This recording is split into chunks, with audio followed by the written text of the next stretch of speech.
It's okay Nandini, ಇನ್ನೊಂದ್ಸಲಿ ಯೋಚನೆ ಮಾಡಿ ನೋಡು. ತುಂಬಾ ಯೋಚನೆ ಮಾಡಿನೇ ಈ ಡಿಸಿಷನ್ ತಗೊಂಡಿದ್ದೀನಿ ಸರ್.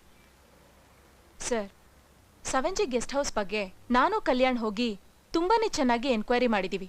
ಅಲ್ಲಿ ತುಂಬಾ ಇಂಟ್ರೆಸ್ಟಿಂಗ್ ಆಗಿರೋ ವಿಷಯಗಳು ಸಿಕ್ಕಿವೆ. ಯಾರನ್ನ ಕೇಳಿದ್ರು ದೆವ್ವಗಳು ಇವೆ ಅಂತಾನೆ ಹೇಳ್ತಾರೆ. ಎನಿಹೌ, ನೀವುಗಳಲ್ಲಿ ಸ್ಟೇ ಮಾಡಿದ್ರೆ ಪ್ರಾಬ್ಲಮ್ ಅನ್ನಿಸ್ತಾ ಇದೆ. No problem sir. ಅಲ್ಲಿ ನಾವು ಹೊರಗಡೆಯಿಂದ ಎಷ್ಟೇ ಕಷ್ಟಪಟ್ಟು ಇನ್ವೆಸ್ಟಿಗೇಟ್ ಮಾಡಿದ್ರು ಪೂರ್ತಿ ನಿಜಾಂಶ ಗೊತ್ತಾಗಲ್ಲ. ನಿಜವಾಗ್ಲೂ ಅಲ್ಲಿ ದೆವ್ವಗಳಿದ್ಯಾ?